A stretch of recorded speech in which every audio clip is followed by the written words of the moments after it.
ఉన్న బంగారాన్ని విడిపించి ఆ రోజు ఆన్లైన్ రేటుకే మేము కొంటాం. Sharma gold company.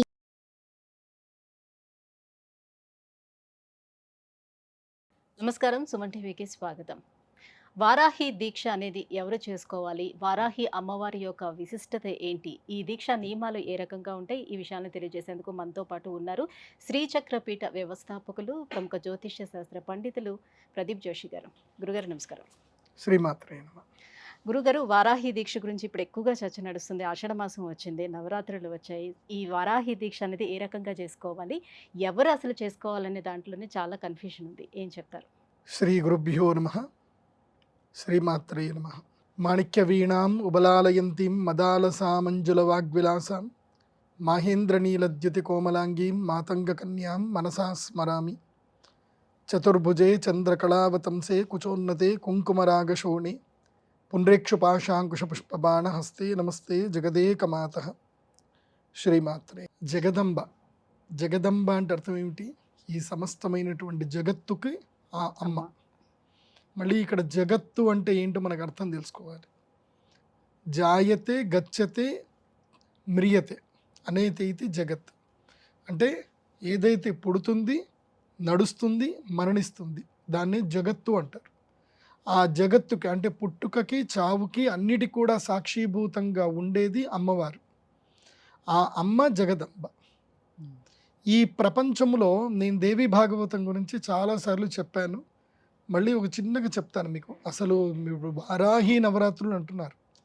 అసలు అమ్మవారంటే ఏంటి అని మనకు శక్తి తెలుసుకుంటే వారాహి అమ్మవారి యొక్క దీక్షలు ఎలా చేయాలి, ఎందుకు చేయాలి, ఎవరు చేయాలనే విషయం మనకు తెలుస్తుంది. అసలు అమ్మవారి యొక్క శక్తి చాలా మందికి తెలియదు. అమ్మ శక్తి ఏంటిది అనేది ఒక చిన్న ఎగ్జాంపుల్.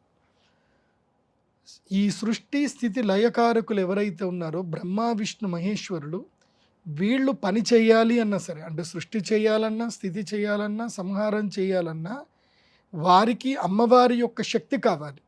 అంటే విష్ణువుకి మహాలక్ష్మి శక్తి, బ్రహ్మకి సరస్వతి శక్తి, శివుడికి పార్వతీదేవి యొక్క శక్తి. ఈ శక్తులతోటి వీళ్ళు పనిచేస్తున్నారే తప్ప ఈ శక్తులు లేకపోతే వీరు కూడా అసమర్థులు అని చెప్పి మనకి సౌందర్య లహరిలో ఆదిశంకరాచార్యుల వారు రాసిన స్తోత్రాన్ని చెప్పారు. శివశక్త్యాయుక్తో యది భవతి శక్త ప్రభవితుం నచేదేవం దేవో నకలు కుశల స్పందితుమపి అతస్త్వాం ఆరాధ్యాం హరిహర విరించాదివిరపి ప్రణంతుం స్తోతుం వా కథమకృత పుణ్య ప్రభవతి అని చెప్పి చాలా డీటెయిల్గా చెప్పారు. ఈ ఒక్క శ్లోకం చెప్పడానికి ఒక రోజంతా సరిపోతుంది అర్థం చెప్పాలంటే. అంటే ఈ బ్రహ్మ విష్ణు మహేశ్వరుడు సృష్టికి మొదల్లో ఆ సృష్టి తత్వం తెలుసుకోవడానికి అమ్మవారి యొక్క మణిద్వీపానికి వెళ్ళడానికి వాళ్ళకు ఒక హంసల యొక్క పుష్పక విమానం వస్తుంది, హంసల విమానం వస్తుంది. ఆ విమానం ఎక్కి వాళ్ళు కూర్చుంటే వెళితే మణిద్వీపము లోపల ఇలాంటి బ్రహ్మ విష్ణు మహేశ్వరులు 1,000,000 మంది అమ్మవారి యొక్క దర్శనం కోసం అని చెప్పి వేచి చూస్తున్నారు లైన్లో. ఇలాంటి వాళ్ళు ఈ బ్రహ్మ విష్ణు మహేశ్వరులు వెళ్ళి అమ్మవారి యొక్క మణిద్వీపంలోకి వెళ్ళగానే వాళ్ళు స్త్రీ రూపాన్ని ధరిస్తారు. ఆ స్త్రీ రూపాన్ని ధరించి అమ్మవారి దగ్గరికి వెళ్ళి అమ్మవారి యొక్క పాదములు చూసి, ఆ యొక్క పాద పద్మములను చూసి వాళ్ళకి అర్థమైపోతుంది సృష్టి స్థితి లయ ఎలా చేయాలి, వాళ్ళకి ఏమేమి పని చేయాలనేది వాళ్ళ కోర్సు నేర్పించడం పడుతుంది. ఎంతసేపు ఒక క్షణం అని చెప్పడానికి కూడా ఉండదు. అంతసేపట్లో వాళ్ళకి తెలిసిపోతుంది. వాళ్ళు తిరిగి విమానాలు ఎక్కుతారు, మళ్ళీ సృష్టి చేయడానికి వస్తారు. దీనికి లలితా సహస్రనామంలో ఏం చెప్తారు అంటే, అమ్మవారి యొక్క శక్తిని ఏం చెప్తారు అంటే, కనుమూసి కను తెరిచే లోపల అనేక కోటి భువనాలు బ్రహ్మాండాలు సృష్టింపబడతాయి, నశింపబడతాయి. ఒక అమ్మవారి యొక్క పేరు చెప్పారు. ఏమనంటే ఉన్మేష నిమిషోత్పన్న విపన్న భువనావళి అని చెప్పారు. అంటే అమ్మవారి యొక్క ఉన్మేష అంటే ఇలా కన్ను కొట్టి కన్ను తీయడం అంతే. ఉన్మేష నిమిషోత్పన్న ఉపన్న భువనావళి, ఉత్పన్న విపన్న భువన ఆవళి అంటే ఉత్పన్నం అంటే పుడుతుంది, విపన్నం అంటే నశిస్తుంది. అలాంటివి ఎంతసేపట్లో జరుగుతున్నది? కళ్ళు మూసి తెరచలు, కనురెప్ప ఇలా వేసి తీసేంత లోపల జరుగుతుంది. అది అమ్మవారి యొక్క శక్తి. ఆ అమ్మవారి యొక్క శక్తి తత్వములో ఎంతోమంది అసురులని సంహరించడానికి ఆ అమ్మవారు ఎన్నో రూపాలను ఎత్తడం జరుగుతుంది. అలాంటి అద్భుతమైన రూపాల్లో ఈ యొక్క వరాహ రూపం ఒకటి. ఈ వరాహ రూపము ఈ యొక్క చండముండులు, తర్వాత నిశుంభ నిశుంభులు, మహిషాసురుడు, రక్తబీజుడు అనేటువంటి రాక్షసులను సంహరించడానికి అమ్మవారు తన శరీరంలో నుంచి సప్త మాతృకలని బయటకు తీసింది. ఆ అమ్మవారు కాళీ స్వరూపంలోను, మాతంగి స్వరూపంలోను, ఉగ్రవారాహి స్వరూపములోను, ఒక్కొక్క స్వరూపములోను రాక్షసులందరినీ చీల్చి చెండాడింది. ఈ వారాహి అమ్మవారు ఎవరు అంటే అమ్మవారి యొక్క సైన్యము లోపల మంత్రుల్లో ఒక అమ్మవారు, మంత్రిని పరిసేవిత. అంటే ఈ యొక్క మాతంగి, వారాహి ఇలాంటి అమ్మవార్లందరూ కూడా అమ్మవారి యొక్క సైన్యము లోపల మంత్రిని దేవతలు. వీళ్ళందరూ కూడా వీళ్ళు అవసరమైతే వీళ్ళు దిగి యుద్ధం చేసేటువంటి శక్తి సంపన్నులు అవుతారు.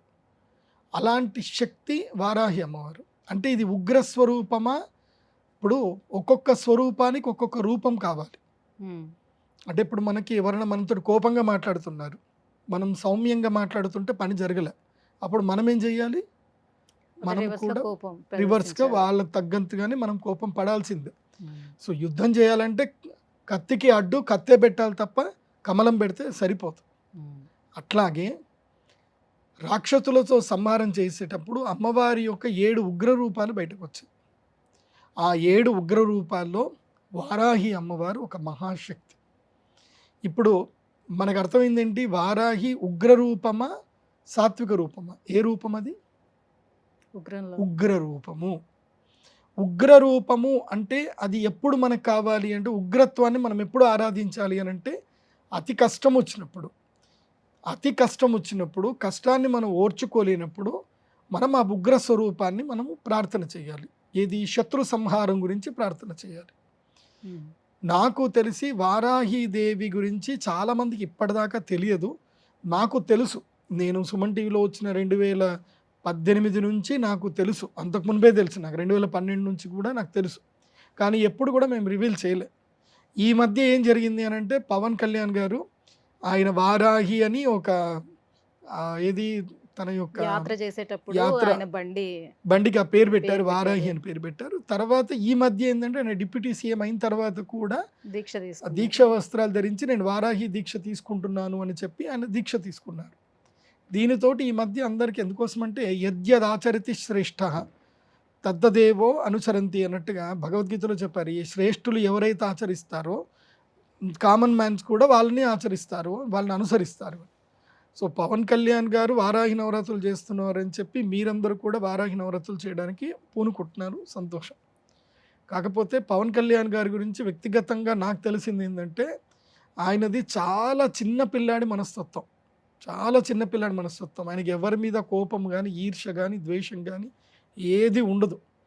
ఆయన అందరినీ క్షమించే తత్వం ఉంటుంది, అందరినీ ప్రేమించే తత్వం ఉంటుంది, అందరికీ ఇచ్చే గుణం ఉంటుంది. అలాంటి గుణం ఉన్నప్పుడు నీకు వారాహి ఉపాసన చేస్తే నీకేమి ఇబ్బంది కలగదు. ఇది ఎట్లాగంటే, ఇది ఒక వారాహి అమ్మవారి చేతిలోనే నాగలి, గొడ్డలి ఇవి ఉంటాయి కాబట్టి ఇది వ్యవసాయేతర పనులు చేసుకున్నటువంటి రైతులు చేసుకునేది అని కొంతమంది చెప్పడం జరుగుతుంది. ఏమంటారు? చెప్తాను, వారాహి తత్వస్వరూపం గురించి చెప్తాను. ఈ వారాహి ఉగ్ర స్వరూపం ఒక్కటి గుర్తుపెట్టుకోవాలి. మనకి అమ్మవారి యొక్క ఏ తత్వాన్ని ఉపాసన చేసినా శక్తి, సిద్ధి, తత్వం తప్పకుండా కలుస్తుంది. ధ్రువం అని చెప్తారు. అంటే అమ్మవారిని మనం ఆరాధిస్తే ఈ కలియుగములో మనము ఎవరిని ఆరాధించకపోయినా ఇహలోకములోనూ సుఖము, పరలోకములోనూ సుఖం రావాలి అని అంటే అమ్మవారిని ఆరాధించాలి. ఇది దేవి భాగవతంలో చెప్పారు. సాక్షాత్తు శ్రీకృష్ణుడైనా, విష్ణువైనా, శివుడైనా, రాముడైనా అందరూ అమ్మవారిని ఆరాధించినటువంటి వారే. అమ్మను మించిన శక్తి ఈ ప్రపంచంలో ఏదీ లేదు. కాబట్టి అమ్మవారిని అందరూ ఆరాధించవచ్చు. అయితే మీరు ఏ స్టేటస్లో ఉన్నారు అనేది మొదలు మీరు తెలుసుకోవాలి. మీ స్టేటస్ని బట్టి మీరు ఆరాధన ఎంచుకోవాలి.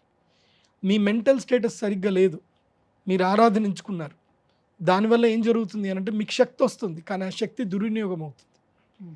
మీకు కోపాన్ని కంట్రోల్ చేసుకునే శక్తి లేదు. మీకు ఇతరుల మీద ఏవైతే భావజాలాన్ని మీరు వదులుతున్నారో అది మీరు కంట్రోల్ చేసుకోలేకపోతున్నారు. మీ మనస్సు మీ అదుపులో లేదు. మీరు గనక ఇలాంటి ఉపాసన చేశారు, వారాహి ఉపాసన చేశారు, దానివల్ల ఏం జరుగుతుంది అని అంటే మీకు బెనిఫిట్ జరుగుతుంది, కానీ దానివల్ల మీ యొక్క పిచ్చితోటి చాలామందికి అనర్థాలు జరుగుతాయి. అది గుర్తుపెట్టుకోండి. వారాహి శక్తి అనేటువంటిది ఒక అద్భుతమైన శక్తి, అదొక బ్రహ్మాస్త్రం లాంటిది. అది పిచ్చోడి చేతిలో పడకూడదు. ఇప్పుడు అశ్వత్థాముడికి కూడా బ్రహ్మాస్త్రం దొరికింది, అర్జునుడి చేతిలో కూడా బ్రహ్మాస్త్రం ఉంది. కానీ అశ్వత్థాముడు బ్రహ్మాస్త్రము ఎవరికి వదిలాడు అంటే ఒక చిన్న శిశువు పైన వదిలాడు, గర్భస్థ పిండం పైన ఉన్న శిశువు పైన వదిలాడు. సో స్త్రీ హత్య శిశు హత్య మహాపాపం అని చెప్తారు. శిశు హత్య చేయడానికి ఒక బ్రహ్మాస్త్రాన్ని వాడాడు అంటే అశ్వత్థాముడు మూర్ఖుడు అని చెప్తారు. అందుకే అశ్వత్థాముడికి ఆ యొక్క ఏదైతే అతనికి ఉన్నటువంటి రోగము రానటువంటి శివమణి ఏదైతే ఉందో ఆయన కృష్ణుడు లాగేసుకున్నాడు. ఎందుకు లాగేసుకున్నా అంటే నువ్వు మూర్ఖుడు, నీకు ఇచ్చిన శక్తి నువ్వు సద్వినియోగం చేసుకోలేదు అని చెప్పి. అలాగే మీరు జగదంబ ఉపాసన చేస్తాను అంటే తప్పకుండా అందరూ చేయండి, చెయ్యొద్దు అని చెప్పడానికి నాకు అర్హత లేదు. ఎందుకోసమంటే అమ్మవారు ఎవరిని అనుగ్రహించాలంటే వాళ్ళకి ఆ స్ఫురణ శక్తి వస్తుంది. నాకు తెలిసి ఈ యొక్క సౌందర్య లహరిలో ఫస్ట్ శ్లోకంలో చెప్తారు, కథం అకృత పుణ్య ప్రభవతి అని చెప్పారు. అంటే పూర్వజన్మ సుకృతం ఉంటే తప్ప వారాహి దీక్షలు తీసుకోవడం కానీ వారాహి నవరాత్రులు చేయడం కానీ సంభవించదు. గుర్తుపెట్టుకోండి, పూర్వజన్మ సుకృతం ఉంటేనే అది చేయగలుగుతారు. ఏదైనా సరే అమ్మవారి యొక్క తత్వం, దేవీ నవరాత్రులు ఉపాసన చేయాలన్నా వారాహి నవరాత్రులు ఉపాసన చేయాలన్నా అమ్మ అనుగ్రహం ఉంటేనే, పూర్వజన్మ పుణ్యం ఉంటేనే మనం ఇంట్లో కలశం పెట్టగలుగుతాం. లేకపోతే ఆ కలశం పెట్టే శక్తి మనకి రాదు. ఎవరో ఒకళ్ళు వస్తారు, వద్దు అని చెప్తారు, నీకేదో ఆలోచన వస్తుంది, నేను చేయలేనేమో అనిపిస్తుంది, వదిలేస్తాం. నాకు తెలిసిన అర్హత ఏమిటి అంటే, అమ్మవారికి ఉపాసన చేయాలని కావాల్సిన అర్హత ఏమిటి అంటే నిష్కల్మషంగా ఉండడము, ద్వేషబుద్ధి లేకపోవడము, క్షమాబుద్ధి ఎక్కువగా ఉండడము, అందరికీ పంచే గుణం ఉండడము, నేను అన్న భావన లేకపోవడం. ఈ 5 గుణాలు ఉంటే మీరు అమ్మవారి ఉపాసనలోకి ఈజీగా వెళ్ళిపోవచ్చు. ఈ 5లో ఏ ఒక్క గుణం లేకపోయినా, పంచే గుణము లేకపోయినా, క్షమించే గుణము లేకపోయినా, ద్వేషించే మనస్సు నీకున్నా నువ్వు జీవితంలో ఏమీ సాధించలేవు. అమ్మ శక్తి నీకు అనుగ్రహించిన ఆ శక్తిని నువ్వు సద్వినియోగం చేసుకోలేవు, దుర్వినియోగం చేసుకుంటావు. అంటే ఒక బలవంతుడు, ఇప్పుడు మనం సినిమాలు చూస్తాం, హీరోని చూస్తాం, విలన్ చూస్తాం. విలన్కి కూడా శక్తి ఉంటుంది, హీరోకి కూడా శక్తి ఉంటుంది. నిజంగా విలన్ గనక మంచివాడు అయ్యి ఉంటే అతని డబ్బుతో ఎంతోమందికి మేలు చేయొచ్చు. అట్లాగే నువ్వు నీ లోపల విలనిజం ఉంది అని అంటే నీకు శక్తి వస్తుంది, కానీ నువ్వు విలనిజం అయిపోతావు, నువ్వు ప్రపంచానికి ఉపయోగపడవు. పంచే గుణమే లేకపోతే ప్రపంచమే శూన్యం అన్నమాట. నీకు పంచే గుణం లేకపోతే నువ్వు ఏ ఉపాసన చేసినా వేస్ట్. ఎందుకోసమంటే నేను అన్న భావన ఎప్పుడైతే మనకు వచ్చిందో, నేను అంటే ఎంత అవసరం చెప్పండి, ఒక మనిషికి ఎంత అవసరం చెప్పండి, ఒక్క మనిషికి నీ ఒక్కడికి ఎంత అవసరం, బతకడానికి ఎంత అవసరం. అమ్మవారు లెక్క పెట్టేస్తుంది ఆల్రెడీ, నీకు ఎంత కావాలో అంత ఇచ్చేస్తుంది కావాలంటే నీ వరకు. నువ్వు నేను అనకుండా, నువ్వు ఒక వ్యక్తిగా కాకుండా ఒక వ్యవస్థగా భావించావు అనుకో, అప్పుడు నీకు శక్తి ఇస్తుంది అమ్మవారు. వ్యక్తిగా ఎప్పటి వరకైతే నువ్వు ఆలోచిస్తావో నీకు ఉపాసనలో కేవలము నీకు భోగాలు మాత్రమే లభిస్తాయి. వ్యవస్థగా ఎప్పుడైతే నిన్ను తీర్చిదిద్దుకున్నావో, నువ్వు పంచే గుణం ఎప్పుడైతే వచ్చిందో అప్పుడు నీకు దైవత్వం అనేది నీకు ఆపాదింపబడుతుంది. అప్పుడు నిన్ను అందరు దేవుడిలాగా చూస్తారు. లైక్ మేము పిఠాపురం ఎమ్మెల్యే గారి తాలూకాని ఇప్పుడు ఆయన చేస్తున్నారు కదా, ఆయన 3 ఏండ్ల నుంచి వారాహి ఉపాసన చేస్తున్నాడు కాబట్టి ఇప్పుడు ఆయన నా కోసం అనుకోలేదు. నా కోసం అంటే ఆయనకి ఏంది, ఒక అడ్వర్టైజ్మెంట్ చేస్తే 10 కోట్లు వస్తాయి ఆయనకి. ఆయన మన అనుకొని చేశాడు కాబట్టి ఇప్పుడు ఆయనకి దైవత్వం ఆపాదింపబడుతుంది. ఇప్పుడు అందరు కూడా ఆయన్ని దేవుడిలాగా అనుకుంటున్నారు. నువ్వు నన్ను కాపాడుతావు అని అందరూ. దైవత్వం అంటే ఏం లేదు, ఆకలి ఉన్నవాడికి అన్నం పెట్టడం, కష్టంలో ఉన్నవాడిని ఆదుకోవడం, ఇదే దైవత్వం. అది ఇప్పుడు ఆయనకు ఆ చేసే శక్తి అమ్మవారు ఇచ్చింది. అది ఆయన సద్వినియోగం చేసుకుంటాడా లేదా అనేది కాలం నిర్ణయిస్తుంది. అందుకే వారాహి దేవికి ఇప్పుడు అంటే మీరు వారాహి స్వరూపం అన్నారు, ఆమె చేతిలో నాగలి ఉంటుంది. అంటే నీకు కష్టపడే తత్వం ఉండాలి, దున్నే శక్తి ఉండాలి. నాగలి ఎందుకు ఉంది అని అంటే, నాగలి ఎందుకు, దేనికి స్వరూపం అది? దున్ని నువ్వు పంట పండి నువ్వు 10 మందికి అన్నం పెట్టాలి, అదైతే నేను నిన్ను అనుగ్రహిస్తాను అని చెప్తుంది అమ్మవారు. విష్ణు పరమాత్ముడి చేతిలో ఏవైతే ఉన్నాయో వారాహికి కూడా అవే ఉంటాయి. విష్ణు పరమాత్ముడు వరాహ స్వరూపం ఎందుకు ఎత్తాడు అంటే జ్ఞానమును ఉద్ధరించడానికి. వేదాలు ఎత్తుకపోయాడు ఎవరు, హిరణ్యాక్షుడు వేదాలన్నింటిని ఎత్తుకొని వెళ్ళిపోయాడు, జ్ఞానాన్ని తీసుకెళ్ళిపోయాడు. ప్రపంచంలో అత్యంత ముఖ్యమైనది జ్ఞానమే. ఇప్పుడు మనం ఈ జనరేషన్లో ఉన్నాము, మనం నెక్స్ట్ జనరేషన్కి నాలెడ్జ్ ఇవ్వలేదంటే నెక్స్ట్ జనరేషన్ ఏమైపోతుంది, స్పాయిల్ అయిపోతుంది. మనం ఏం చేస్తున్నాం ఇప్పుడు, పిల్లలు పుట్టిన తర్వాత వాళ్ళకి ఒక 15 ఏళ్ళు ఏం చేస్తున్నాం, వాళ్ళని డైలీ స్కూల్కే పంపిస్తున్నామా లేకపోతే ఆడుకోమని చెప్తున్నామా? స్కూల్కి పంపిస్తున్నాం. ఎందుకు? మళ్ళీ వాళ్ళు జ్ఞానాన్ని జ్ఞానం ఆర్జించడానికి. గెయిన్ చేయాలి. జ్ఞానము లేకపోతే మనిషికి ఏమీ ప్రయోజనం ఉండదు. జ్ఞానమే ఇంపార్టెంట్. మనిషి భవిష్యత్ తరాలకు ఇవ్వాల్సింది జ్ఞానము, ప్రకృతి. అందుకే నాగలి ఉంటుంది, తర్వాత అమ్మవారి చేతిలో పుస్తకాలు ఉంటాయి, తర్వాత పాశం ఉంటుంది, అంటే ప్రేమ, ఆప్యాయతలు, అనురాగాలు ఉండాలి. పాశం అనేది అది కూడా ఉండాలి. సో ద్వేషం అనేది ఉండకూడదు అని ఉంటుంది. అలాగే ఖడ్గము ఉండాలి. అసత్యమును, తర్వాత హింసను ఎట్టి పరిస్థితుల్లో ఎంకరేజ్ చేయకూడదు, అధర్మాన్ని ఎంకరేజ్ చేయకూడదు. సో నీకేదైనా కష్టం వస్తే కత్తితో పోరాడినప్పుడు కత్తితో పోరాడు, జ్ఞానంతో పోరాడాల్సిన చోట్ల జ్ఞానం చోట్ల పోరాడు, తర్వాత 10 మందికి అన్నం పెట్టు అని చెప్పడమే వారాహి దేవి యొక్క తత్వం. ఆ తత్వాన్ని అర్థం చేసుకోగలిగితే మీరు ఎవరైనా సరే వారాహి అమ్మవారి ఉపాసన చేయవచ్చు. వారాహి అమ్మవారి ఉపాసన ఎలా చేయాలి అని అంటే, ఒక మంచి కలశం తీసుకోవాలి, తూర్పు వైపు అభిముఖం, మనం కూర్చుంటే తూర్పు వైపు అమ్మవారు ఉండాలి. అమ్మవారి యొక్క చిత్రపటం పెట్టుకోండి, ఒక కలశం పెట్టండి, ఒక ఒక ఒక చౌకు పీట పెట్టాలి, దానిపైన బియ్యం పరవాలి, బియ్యం పరిచి దానిపైన చక్కగా కలశం పెట్టుకోవాలి. ఆ కలశంలో నీళ్లు పోసి ఒక కొబ్బరికాయ పెట్టి, ఎర్రటి కండువ కానీ లేదా నీలి రంగు కండువ కానీ ఏదైనా సరే కండువ పెట్టవచ్చు. సో అలాంటిది కలశం పైన పెట్టి ముందు నవగ్రహ పూజలు, తర్వాత సప్తమాతృకల అమ్మవారి దేవుని పూజ చేసుకొని శ్రీచక్ర స్వరూపములోనే వారాహి దేవిని పూజ చేసుకోవాలి. వారాహి అమ్మవారికి చాలామంది విగ్రహారాధన చేస్తారు. అలాంటి విగ్రహారాధన చేయవచ్చు, కానీ నాకు తెలిసినంత వరకు ఏంటంటే మీరు వారాహి శక్తిని శ్రీచక్రంలోనే పూజ చేసుకోండి. అలాంటి విగ్రహంలో పూజ చేయకండి. ఎందుకోసమంటే కొన్ని ఆగమ శాస్త్ర ప్రకారము కొన్ని విగ్రహాలు ఆరాధన చేయడానికి ఉపయుక్తమైనవి కావు, అవి చేయకూడదు, కొన్ని నియమాలు చెప్పారు. ఆ నియమాల ప్రకారము ఆ శక్తిని మీరు శబ్దస్వరూపంగానే గ్రహించి శ్రీచక్రములోని ఆ అమ్మవారిని ఆవాహనం చేసి పూజ చేసుకోండి. దానివల్ల మీకు ఏవైతే కొన్ని అనర్థాలు మీకు తెలిసి తెలియకుండా మీరు చేసే తప్పులకు కూడా జరిగే అనర్థాలు ఏవి జరగకుండా ఆ శ్రీచక్ర శక్తి మిమ్మల్ని కాపాడుతుంది. ఏంటి పూజా విధానం అనేది ఏంటి, ఎలా చేసుకోవాలి? సింపుల్, మనకి మీరు వెబ్సైట్లో గూగుల్లో వెతుకున్న దొరుకుతుంది, నేను లింక్ పంపిస్తాను. ఆ లింకులో అమ్మవారి యొక్క స్తోత్రం ఉంటుంది. సంకల్పం చేసుకోవాలి, ఆచమనము, ప్రాణాయామము, సంకల్పం. ఈ సంకల్పం చేసుకున్న తర్వాత గణపతి పూజ, గౌరీ పూజ చేసిన తర్వాత ప్రధానమైనటువంటి వారాహిదేవి శక్తి స్వరూపం ఏదైతే ఉందో ఒక శ్రీచక్రం బిళ్ళ తీసుకోండి చాలు, చిన్న శ్రీచక్రం బిళ్ళ. ఆ శ్రీచక్రంలోనే వారాహిదేవి అమ్మవారిని స్మరించుకోండి. ఆ వారాహి ఓం శ్రీం వారాహి నమః అని మంత్రముతోటి వారాహి ఆ యొక్క శ్రీచక్రానికి పాలతోటి అదేవిధంగా మంచినీళ్ళతో అభిషేకం చేసి తుడిచి గంధం పెట్టి కుంకుమ పెట్టండి. ఆ తర్వాత అమ్మవారి యొక్క స్తోత్రాలు ఉంటాయి, వారాహి స్తోత్రములు ఉంటాయి.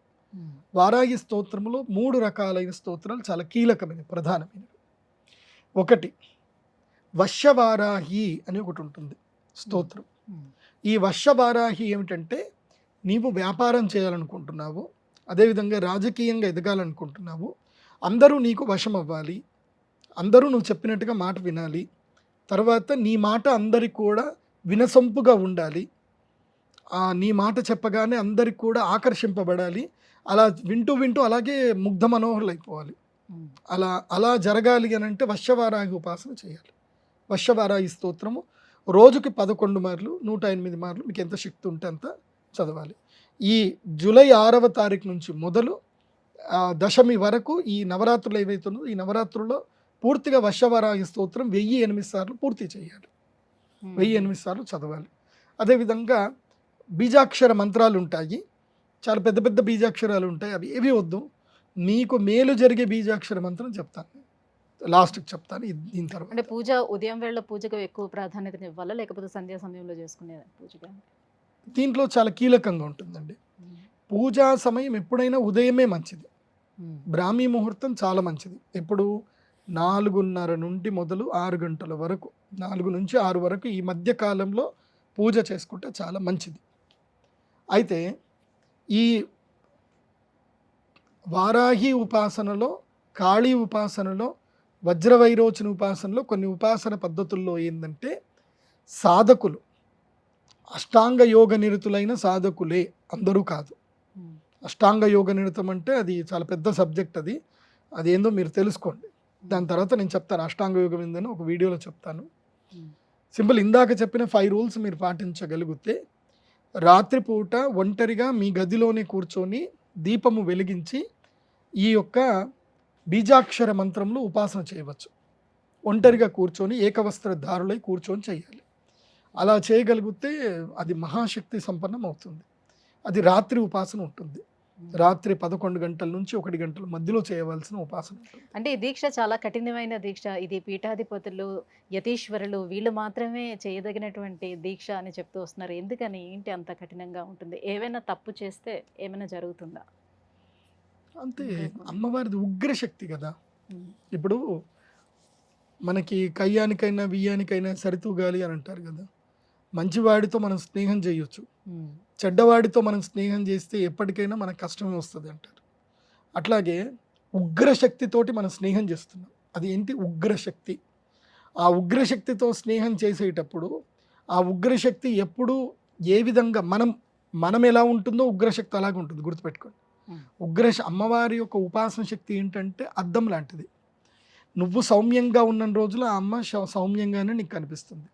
నువ్వు ఉగ్రంగా మారి అమ్మవారిని ఉపాసన చేసావా, ఆ శక్తి నీకు ఉగ్రంగానే మారుతుంది. ఇప్పుడు తన కోపమే తన శత్రువు అన్నట్టుగా ఆ ఉగ్రశక్తిని నువ్వు సరిగ్గా సద్వినియోగం చేసుకునేటప్పుడు నువ్వు ఇరకాటంలో పడతావు. సో సాధువులు గొప్పవాళ్ళు ఎందుకు చేయాలి అంటే వాళ్ళ యొక్క కోపాన్ని కంట్రోల్ చేసే శక్తి వాళ్ళకు ఉంటుంది. వాళ్ళ కోపంని ఎట్లా అదుపులు చేసుకోవాలి, వాళ్ళు ఎంత నిగ్రహంగా ఉండాలి అనేది వాళ్ళకి తెలుసు. వాళ్ళు ఫస్ట్ అష్టాంగ యోగము లోపల ఎక్స్పర్ట్ అయిన తర్వాతనే వారాహి ఉపాసన స్టార్ట్ చేస్తారు. నేను చెప్పేది ఏ ఉపాసన అయినా సరే మనము సిస్టమేటిక్గా పద్ధతిగా లేకపోతే అది మన అణు ఆయుధము మన చేతిలో ఉన్న మనల్ని కూడా చంపుతుంది, బయట వాడిని చంపుతుంది. అణాయుధం మన ఇంట్లో పెడితే మనల్ని చంపుకుని ఉంటుందంటే ఉండదు. అట్లాగే ఉపాసన చేసేటప్పుడు నేను చెప్పిన 5 బేసిక్ ప్రిన్సిపల్స్ అవి గనక మీరు పాటించగలిగితే మీరు కూడా చెయ్యొచ్చు. వాళ్ళే ఎందుకు చేయాలి అని అంటే వాళ్ళు ప్రిపేర్ అయ్యి ఉంటారు. మీకు అంత ప్రిపరేషన్ ఉందా? మీకు ప్రిపరేషన్ ఉంటే మీరు చెయ్యండి, మిమ్మల్ని ఎవరు వద్దని చెప్పరు. ఎందుకోసమంటే నేను పలానా బుక్ స్టాల్కి వెళ్ళిపోయి వారాహి దేవిని తెచ్చుకుంటాను, నేను ఇంట్లో చదువుకుంటానంటే ఎవడు ఆపుతాడు? నిన్ను ఎవరు ఆపరు. కాకపోతే దానికి నేను చెప్పేది ఏంటంటే నీ ప్రిపరేషన్ ఎట్లా అయ్యి ఉండాలి, నీ మైండ్ సెట్ ఎట్లా ఉండాలి అనేది చాలా ఇంపార్టెంట్. ఇప్పుడు పూర్వకాలంలో ఇదేముండదంటే ఒక మహా వ్యక్తి, ఆయనకు సంస్కృతం రాదు, ఆయన అమ్మవారి యొక్క ఉపాసన చేయడం స్టార్ట్ చేశాడు. దేవి సప్తశతి చదివాడు, అతనికి అమ్మవారు పలుకుతుంది. అతనికి ఉన్న కష్టం ఏంటంటే కనుక అతను చాలా డబ్బు సంపాదించాడు, రాజులు కూడా ఆయనకి సన్మానాలు చేశారు, భూములు ఇచ్చారు, అగ్రహాలు ఇచ్చారు. అతను ఎవరైనా అమ్మాయి మెడలో తాళి కట్టాడా లేదో, తాళి కట్టిన 24 గంటలు అమ్మాయి చనిపోతుంది. ఎందుకు చనిపోతుందో ఆయనకు తెలియదు. ఎందుకోసం అంటే ఆయనకి సంస్కృతం రాదు, కానీ అమ్మవారి యొక్క మంత్రాలు మొత్తం నేర్చుకున్నాడు, చేశాడు. తర్వాత ఇట్లాగే 3 భార్యలు చనిపోయిన తర్వాత నాకు ఎందుకు ఇట్లా జరుగుతుంది అనేది అప్పుడు అహం తగ్గించుకొని ఎవరో మా పండితుడి దగ్గరికి వెళ్ళి అడిగాడు, ఏమైంది, నేను ఇంత సంపాదించాను, ఇంత ఉన్నాను, అమ్మవారు నాకు పలుకుతుంది కూడా, అలాంటిది నా భార్యలు ఎందుకు చనిపోతున్నారు అని అడిగితే అప్పుడు ఆయన ఏం చెప్తాడు అంటే, సరే మీరు ఒకసారి నా ముందు మీ దేవి సప్తశతి పాఠం మొత్తం నాకు చదవండి అన్నట్టు. అప్పుడు దుర్గా కవచంలో భార్యాం రక్షతు భైరవి అని ఉంటుంది దాని లోపల. అక్కడ ఏం జరిగిందంటే రా అనేది సంస్కృతంలో ఇలా రాయబడుతుంది, అక్కడ ఒక నీటి చుక్క ఏదో పడింది, అది రా కాస్త బాగా కనపడింది, ఒత్తు బాగా కనపడింది. ఆయన ఏం చదివాడు, భార్యాం భక్షతు భైరవి అని చెప్పాడు. భక్షతు అంటే అర్థం ఏంటి? తినించు అని అర్థం. సో వాడికి ఆ సిద్ధి అయిపోయింది. కాబట్టి భార్యాం రక్షతు భైరవి అనే ప్లేస్లో భార్యాం భక్షతు భైరవి అన్నాడు. వీడు పెళ్లి చేసుకోగానే భైరవి వస్తుంది, వాడిని తినేస్తుంది, వెళ్ళిపోతుంది, భార్య చనిపోతుంది. సారీ, మీరు చేస్తున్న తప్పు ఇదండి, మీరు రక్షతు భైరవి అనే ప్లేస్లో భక్షతు భైరవి అని అంటున్నారు అని అనేసరికి అప్పుడు ఆయన తీర్చిదిద్దుకున్నాడు. అందుకే సంస్కృత జ్ఞానం కావాలి. నువ్వేం చదువుతున్నావని నీకు తెలియాలి. బీజాక్షరంలో యొక్క జ్ఞానం మనకు లేకపోవచ్చు, మన గురువుకున్నా చాలు. అలాంటి గురువుని ఎవరినైనా కలిసి ఆ గురువు గారికి గురుదక్షిణ ఇచ్చి గురువు సేవ చేసి ఆ గురువుకి నచ్చి, అరే నువ్వు యోగ్యుడివే, నీకు మంత్రోపాసన ఇస్తాను అని గురువులు మంత్రోపాసన ఇచ్చేవాళ్ళు. ఏది ఒకప్పుడు. ఇప్పుడు ఏమైపోయింది అని అంటే అంతా ఓపెన్ అయిపోయింది కదా, అందరూ పుస్తకాలు ప్రచురణ చేస్తున్నారు, అందరికీ పుస్తకాలు దొరుకుతున్నాయి, ఎవరు పడితే వాళ్ళు చదవచ్చు. ఇప్పుడు ఎవరిని ఆపడానికి లేదు. ఇప్పుడు నేను మంత్రోపాసన చేసేటప్పుడు నా మంత్రోపాసనకి నాకు పుస్తకాలు దొరికాయి, కానీ నేను పుస్తకాలు పెట్టి చదవలే. నేను గురువు సేవ చేశాను, మా గురువుగారి ఇంటికి వెళ్ళాను, గురుగారి బట్టలు ఉతికాను, ఎన్ని పనులు చెప్తే అన్ని పనులు చేశాను. ఆయనకి నా మీద దయ కలిగి వీడు యోగ్యుడు అని ఆయనకి ఎప్పుడైతే అనిపించిందో అప్పుడు ఆయన చెయ్యి నా నెత్తి మీద పెట్టాడు, ఆయన ఉపాసన చెయ్యి నా నెత్తి మీద పెట్టాడు, అంతే. ఇంకా నేను ఉపాసన చేయాల్సిన అవసరం లేనంతగా శక్తి నాకు వచ్చేసింది. గురువు అనుగ్రహము చాలా గొప్పది. గురువు మించిన అనుగ్రహం ఇంకెక్కడ దొరకదు. అందుకే గురువు ద్వారా విద్య నేర్చుకోండి. గురువు లేకుండా మీరు ఏ విద్య నేర్చుకున్నారనుకోండి ఇట్లాగే జరుగుతుంది. మీరు ఏదైనా తప్పు జరిగారనుకోండి అది కాస్త మిమ్మల్ని పని చేసుకుంటూ పోతుంది అనమాట. అందుకే అష్టాంగ యోగ నిరతులు అవ్వాలి, గురువు యొక్క అనుగ్రహం ఉండాలి. అలాంటి సమయంలో ఉపాసన చేయండి. ఇప్పట్లో చాలామంది వీడియోలు చేసేస్తున్నారు, ఇలా దీక్షలు చేయండి అలా దీక్షలు చేయండి అని వీడియోలు చేస్తున్నారు. చాలా సంతోషం, నాకు అప్రిషియేట్ కూడా చేస్తాను. కాకపోతే ఎవరైనా ఒక శ్రీ విద్యోపాసకులు గురువులని తప్పకుండా కలవండి, నేర్చుకోండి. ఆన్లైన్లో ఎవరు చెప్పినా ఎవరు చేసినా నేర్చుకోండి. కానీ అన్నీ నేర్చుకున్న తర్వాత ఒక శ్రీ విద్యోపాసకులైన గురువుల్ని వెళ్ళి ఒక గంట కలిసి వాళ్ళ చేతులకి నమస్కరించి, ఏమండి నేను ఈ విధానంలో చేస్తున్నాను, ఇది సరియా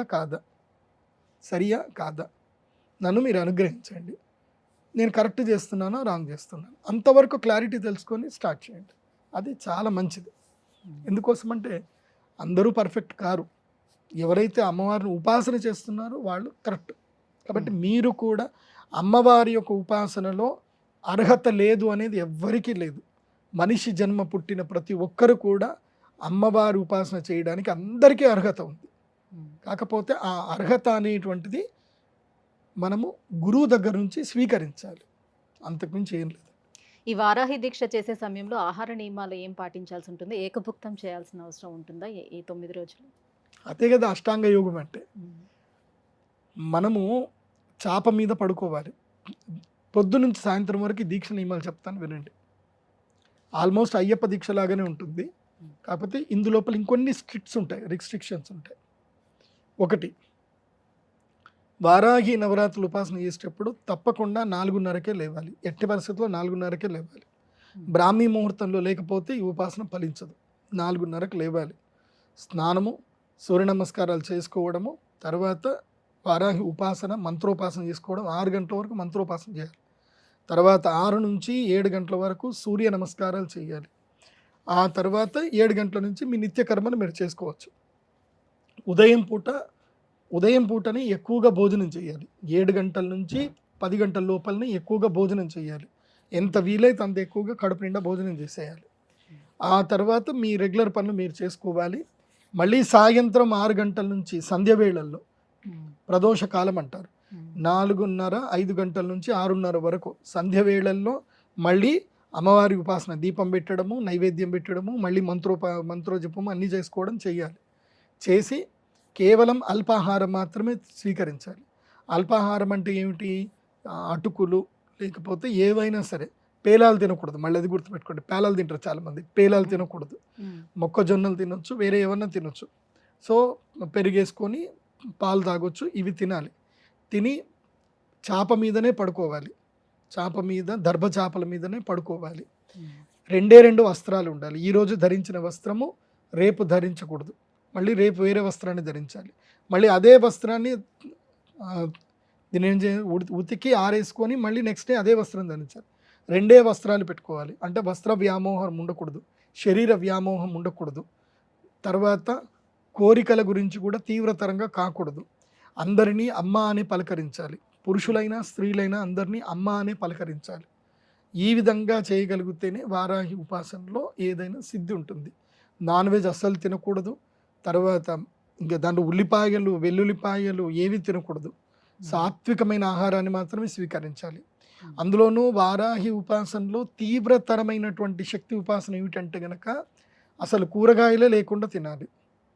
కూరగాయలు లేకుండా తినాలి అంటే చప్పడి పప్పు, కారం ఇవి వేసుకొనే తినాలి, ఇంకేం తినకూడదు. ఇది చాలా తీక్ష్ణమైన నియమం. ఇది ఎవరుంటారు అలా చేసుకోవాలి. గురుగారు ఇప్పుడు అయ్యప్ప స్వామి దీక్ష అనేది కొంచెం కార్తీక మాసం ముందు నుంచి అలా స్టార్ట్ అవుతుంది కదా. కేవలం ఆ మాసాల్లోనే స్టార్ట్ అవుతుంది. అలానే వారాహి దీక్ష కూడా కేవలం ఈ ఆషాఢ మాసంలోనే చేసుకుంటారా? అవును. ఈ ఆషాఢ మాసానికి ఉన్న గొప్ప శక్తి ఏమిటంటే ఇది సంధికాలం. సంధికాలం అంటే ఉత్తరాయణానికి దక్షిణాయనానికి కరెక్ట్గా సంధికాలం అంటారు. ఆషాఢ శుద్ధ ఏకాదశి రోజున దక్షిణాయనం ప్రారంభమవుతుంది. ఏకాదశి అంటే 15 రోజులు. సో ఆషాఢ శుద్ధ ఏకాదశికి తర్వాత ఆషాఢ బహుళ ఏకాదశికి మధ్యన 10 రోజులు సంధికాలం ఉంటుంది. ఈ సంధికాలములోనే ఈ యొక్క వారాహి నవరాత్రులు ఉంటాయి. శుక్లపక్షములోనూ చేస్తారు, కృష్ణపక్షంలోనూ చేస్తారు. కృష్ణపక్షంలో చేసేది ఉగ్రవారాహి, ఈ యొక్క శుక్లపక్షంలో చేసేది శ్వేతవారాహి, తర్వాత వజ్రవైరోచిని వారాహి, ఇలాంటివన్నీ కూడా శుక్లపక్షంలో చేస్తారు. చాలామంది నెల రోజుల పాటు చేసే శక్తి కొంతమందికి ఉంటుంది, వాళ్ళు చేస్తారు కూడా. గురుగారు వారాహి దీక్ష ఏ రకంగా చేసుకోవాలి, దానివల్ల ఎటువంటి ఫలితాలు ఉంటాయి, ఈ అంశాలని తెలియజేసినందుకు ధన్యవాదాలు. శ్రీమాత్రే నమః. సుమన్ టీవీలో మీ పర్సనల్ అండ్ బిజినెస్ ప్రమోషన్స్ కోసం కింది నెంబర్కి కాంటాక్ట్ చేయండి.